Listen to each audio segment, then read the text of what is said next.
नमस्कार दोस्तों, मैं सूरज फ्रॉम यूट्यूब चैनल आहट से आज एक बार फिर एक स्टोरी लेके आया हूँ, जो कि मुझे ये स्टोरी मेरे चाचा ने बताई थी।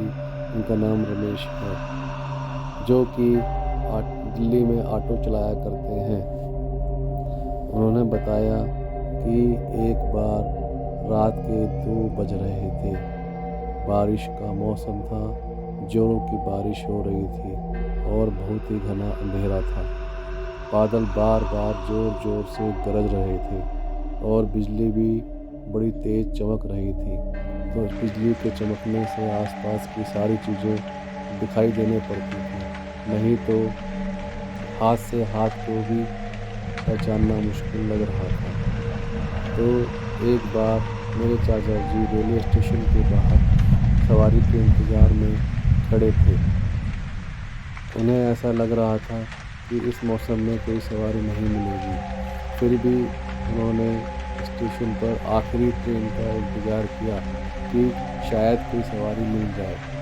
तो रात के एक लास्ट लोकल ट्रेन आई, जिसमें से एक 18-19 साल की मॉडल लड़की कंधे पर बैग लटकाए हुए स्टेशन से बाहर निकली।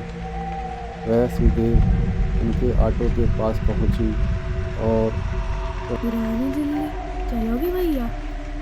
मैंने कहा, रात का टाइम है और बारिश भी बहुत हो रही है, अभी तो नाइट चार्ज लगेगा और 500 रुपये लूँगा, नहीं तो 2-4 घंटे इंतज़ार करो और सुबह 100 रुपये में ले चलूँगा। लड़की बोली अभी 200 रुपये रखो, बाकी घर पहुंच के दूंगी। और इतना कहकर वह ऑटो में बैठ गई। मैंने अपना ऑटो आगे बढ़ा दिया। करीब आधा घंटा चलने के बाद उसका घर आ गया। एक मकान के बाहर उस लड़की ने ऑटो रुकवाया और घर से पैसे लेने की बात कहकर अंदर चली गई। अभी यहीं वेट करना भैया, मैं पैसे लेके आती हूँ। बहुत देर तक वह नहीं लौटी, तो मैंने अकेले अकेले बैठे वहाँ परेशान हो गया। उसके बाद मैंने घर का दरवाज़ा खटखटाया। बहुत देर बाद एक बूढ़े ने आंख मलते हुए दरवाज़ा खोला। उसने पूछा, कौन हो तुम? इतनी रात में किस लिए आए हो? मैं बोला, जो मेम साहब थोड़ी देर पहले आई हैं, उन्होंने मेरा पूरा किराया नहीं दिया है। उस बूढ़े ने बड़े आश्चर्य से मेरी ओर देखा और बोला। यहाँ तो कोई मैम साहब नहीं रहती, मैं तो अकेला रहता हूँ। तभी मेरी नज़र वहाँ टंगी एक फ़ोटो पर पड़ गई, तो मैंने कहा, यही मेम साहब तो आई थी, उन्हीं को तो स्टेशन से लेकर आया हूँ। बूढ़े ने बड़े आश्चर्य से देखा और बोला, इस लड़की को तो मेरे 8 साल हो गए, ये मेरी पोती थी, ये कैसे आ सकती है? मेरे तो होश उड़ गए।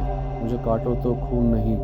मेरी कुछ समझ में नहीं आ रहा था कि मैं अभी एक इंसान को लेकर आया हूँ या एक आत्मा को।